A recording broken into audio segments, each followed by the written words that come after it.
Hola amigos, amigas, soy Silvestre Pacheco León y les saludo muy fraternalmente, invitándoles a que compartan conmigo la lectura de mi artículo semanal que podrá leerse en El Sur a partir del lunes. Hoy es un día especial porque me doy cuenta que hay mucho entusiasmo en millones de mexicanos que salimos a votar para construir entre todos esta justicia tan ausente en la vida nacional. Elegimos hoy a las autoridades del Poder Judicial y digo yo que independientemente del resultado, el hecho es que no podremos hacerlo tan mal como para repetir la situación en la que hoy nos encontramos. De tal modo de cualquier resultado será mejor, será mejor. Y sí estamos dirigiéndonos en un ejemplo en el mundo de cómo el pueblo decide crearse su propio poder judicial que responda ante el pueblo, ante nosotros, de su conducta para traer la paz y la justicia. ¿De qué trata mi artículo en esta semana? Bueno, pues trata de unos organismos muy pequeños de vida marina que abundan en el litoral de la Costa Grande, sobre todo en Zihuatanejo. Se trata del Hippocampus ingens, que es mejor conocido y popularmente con el nombre de caballito de mar. Son animales muy pequeños que van de 2 a 30, 35 centímetros, que viven pues muy cerca de la playa, en no muy grandes profundidades, y que tiene características muy especiales. Este caballito de mar, que seguramente muchos lo conocen porque lo han visto en los acuarios o en fotografías, son elegantes, hermosísimos y con particularidades muy especiales de las que vamos a hablar ahora. Recuerden que mis colaboraciones una vez al mes tienen que ver con la divulgación de la información enciclopédica que la Escuela de Ecología de la UNAM, en su módulo que tiene aquí en Zihuatanejo, ha investigado a lo largo de 10 años. Y se trata, bueno, pues de promover, de divulgar esta información para que los habitantes de Zihuatanejo puedan tener un conocimiento mucho más sólido de la vida diversa en la que nacieron o viven, como parte también muy particular de la cultura turística, que ayuda mucho cuando sabemos con propiedad hablarle a los visitantes de la riqueza diversa que hay en nuestra zona. Entonces, quiero hablar sobre ello y escribo: sin duda que era muy grande la imaginación de los etruscos, la tribu italiana que fundó ciudades en la región toscana de Italia, precedente de la cultura romana, para pensar, como los chinos, que la tan diminuta figura de los caballitos de mar fueran los monstruos marinos que tiraban el carruaje de Neptuno o de Poseidón o el dragón de los mares, según los chinos. Pero la mitología en torno a ese diminuto animal de los mares, con hocico alargado, que pertenece a la familia de los peces pipa, que parece mucho a la figura de un caballo, cuya estatura va de 2 a 35 centímetros, que tiene los ojos de camaleón, una bolsa incubatriz semejante a la de un canguro, como lo define la revista National Geographic, habla quizá de su abundancia habitando los mares del lejano pasado, en profundidades accesibles, o tan accesibles como para poderlos conocer y observar, al grado de que en 1857 al anatomista italiano Giulio Cesare Aranzi le pareció familiar dicha figura para bautizar con su nombre a la parte de la estructura craneal del cerebro humano localizado a la altura de las orejas en los dos hemisferios cerebrales que se encarga del aprendizaje espacial en que nos movemos y de la memoria.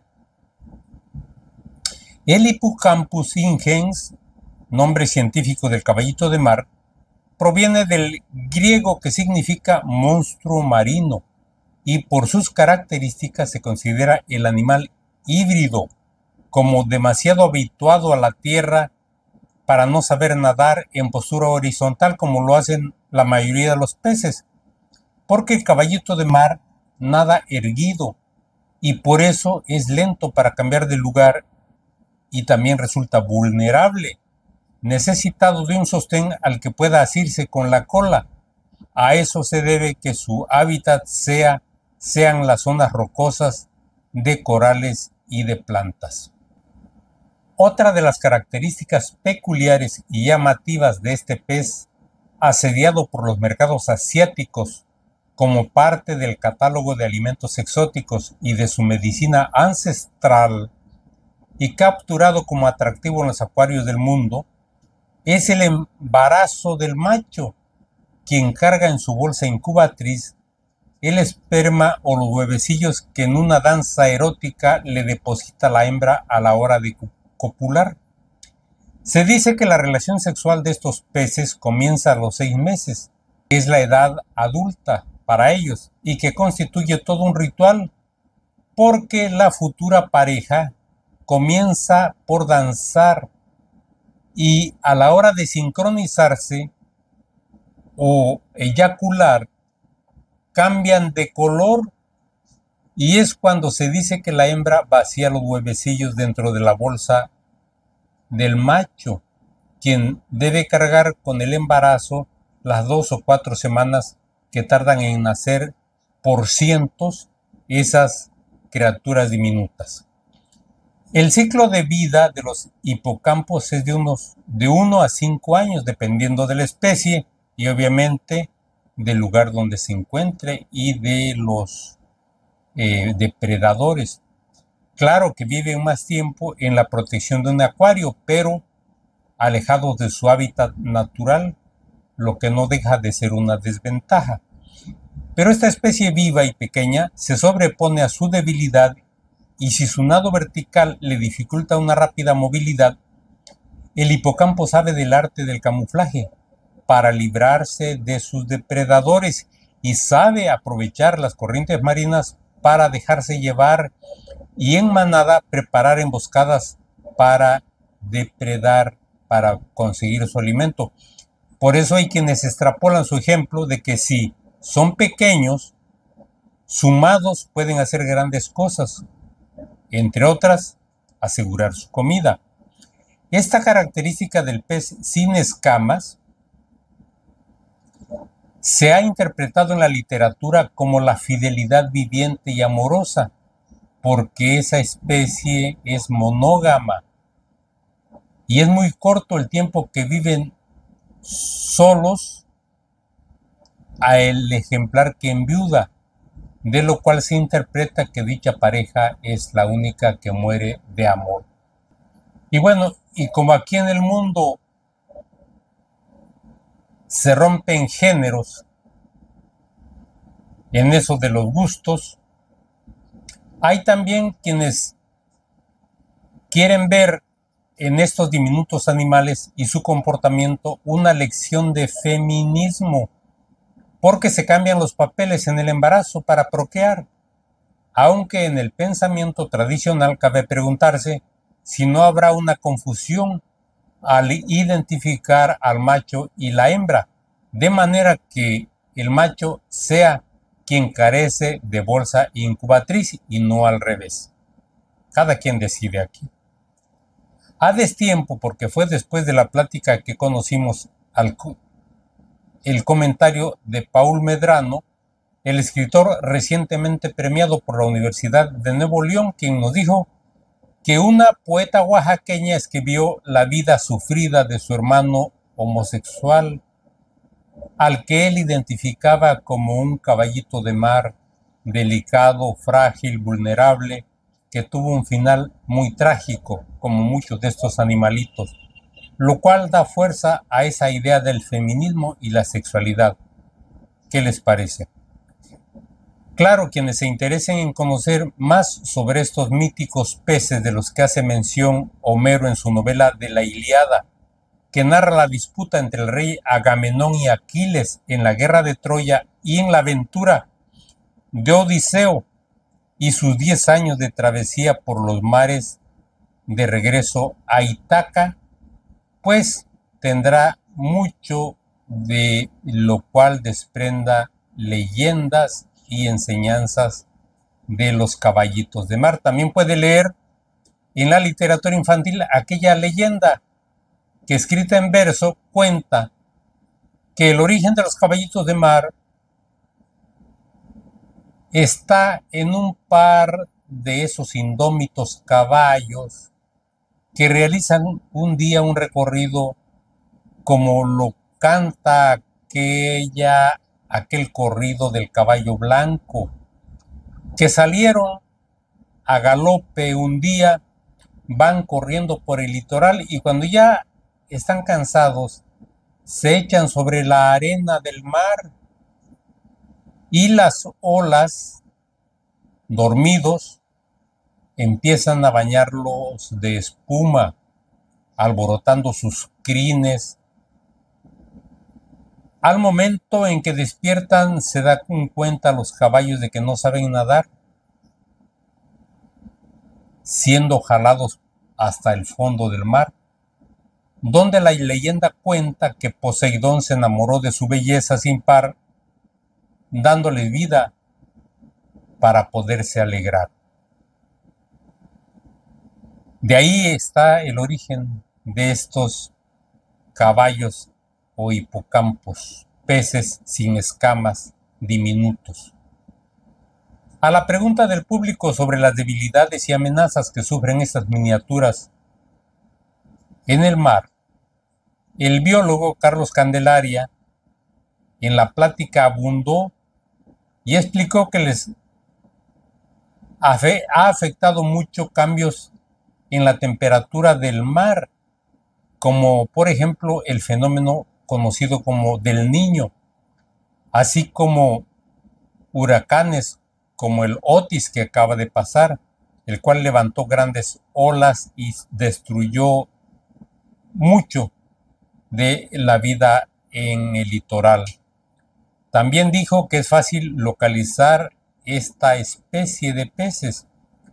pero a propósito se reservó el nombre de las playas donde abundan, porque es una manera de protegerlos, pues aunque se han dictado medidas como la prohibición de extraer ejemplares menores a determinada talla, en realidad falta vigilancia para hacerla efectiva, lo cual los pone en peligro a estos diminutos caballitos de mar. En esta plática se pusieron de ejemplo las desaparecidas especies como las almejas rojas, que eran características de la bahía de Zihuatanejo, y las langostas, que cada vez son más pequeñas las que llegan al mercado, lo que obliga a esos ejemplares, según lo dicho por el biólogo, a reproducirse con más rapidez, más tempranamente,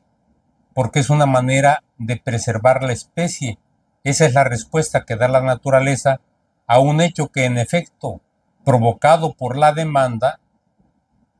de los consumidores, pues cada vez va consumiendo tallas menores. Se abundó en el caso de las almejas que todavía hace 20 años podían encontrarse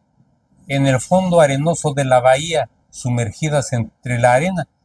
que ahora han desaparecido completamente, explicando que la muerte de esta especie bivalva, antes abundante en la bahía, se inició con el avance de la capa de lodo proveniente de las plantas de tratamiento de la ciudad, que esparcidas en el fondo de la bahía ahogaron literalmente esta especie que le dio fama a Zihuatanejo, la almeja roja, que dejó de existir. Ahora, similar, dice que pasó con los ostiones, que por fortuna viven pegados a las rocas y al reducirse el proceso de contaminación de los lodos,